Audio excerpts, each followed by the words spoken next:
Alright guys, I'm just gonna go ahead and say it. The new C63.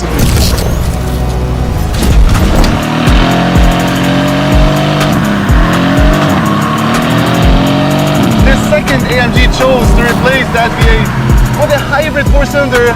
It's when they messed up big time.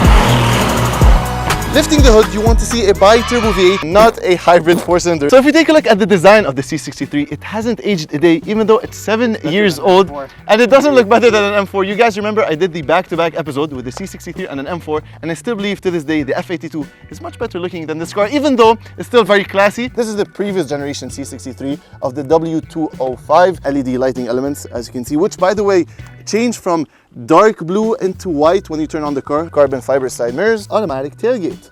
Lovely. C63 gets you in a good mood, keeps the real spirit of AMG. I think that's cool to say. Inside is where things get exciting, and I have to give it to AMG for the high quality interior. It's definitely much better than the M4, especially the F82. They've improved it in the new ones, but I mean, this thing, and it still has the analog feel of an AMG compared to the new model, which has a huge screen in the center and haptic feedback with a fully digital driver display. For a sports car, I'd like to have analog gauges everywhere and buttons to press. And the experience starts with the key fob. Look how nice that looks with the Affalterbach AMG. You don't have to insert it anywhere on these newer generations. And this is what the interior looks like. So a beefy steering wheel. You have nice 9-3 grip over here with the marking on 12 o'clock. And then AMG down at the bottom with high quality aluminum. Again, this is what I mean by the physical buttons. It gives this car an old look, but I mean, this is what I appreciate inside here, especially the paddle shifters behind the wheel. High quality aluminum paddles. AMG does quality interiors like no other. Look at that carbon, that centerpiece. It's just what makes this car so special and very different from any other car in that segment. I mean, the M4, the Alfa Romeo Giulia, so they don't really have this nice layout.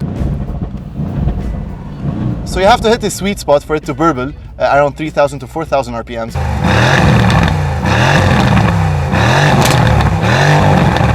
You have this dynamic button over here, so you scroll between race and then Sport Plus, Sport, Comfort, and you can directly notice the difference between those driving modes. It becomes so silent in Comfort. Let me just rev it for you. So no burbles at all, and the second I pop it into Race or Sport Plus, there we go, it's way more aggressive. And then again, if you have to talk about luxury and convenience features, you can see the seatbelt is going to come forward to me. The back seat isn't really comfortable. We're gonna try it out right now actually. So jumping inside the AMG C63 back seat, I'm 186 centimeters, and you can see I'm fitting very comfortably in the back. I'm joking, I'm not. Question is if this can close on me, right? I remember last time I tested out, it did not. Oh, is this my driving position? I could go on short trips to the supermarket. That is gonna be worse, not bad.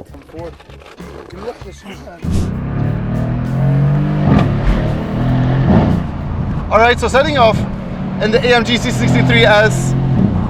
And the second you jump in this car, you can't but appreciate that V8. The sound it makes while using the paddle shifters is beautiful. This car is always struggling for traction, that's for sure. You have to be careful with this car. All I see is the traction control light on and off. That thing is crazy. I feel like AMG decided to go for a future purists we're not ready for. Not now, not ever, because how can you replace that sound?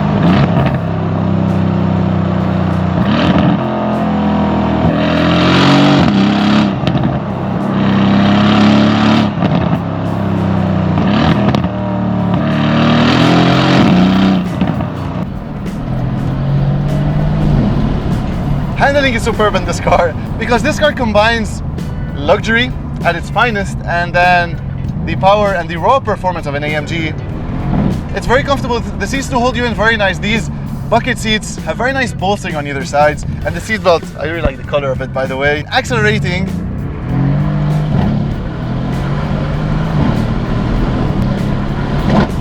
Ooh, the sound. Yes. It definitely wants to lose a lot of traction. Now, in terms of the strategy of AMG and how they see the brand going, I've seen a lot of videos and forums of people writing that AMG has kind of lost its identity, and especially now that they've went for the EQ AMG line, which again is not very convincing because who cares about those electric cars? I'm talking from a petrol head point of view rather than from a strategic and environmental section. And I mean, I feel they could have still kept that V8. They still have it on their G-Class, on their GLE 63 and other models, and I believe they're going to be putting it in this CLE 63.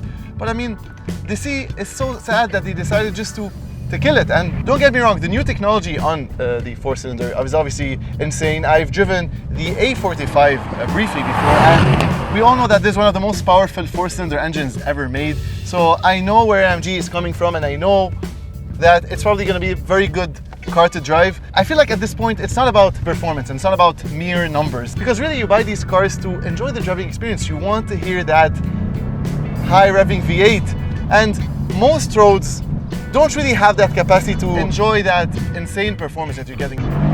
This is what I care about. This is what I want to see.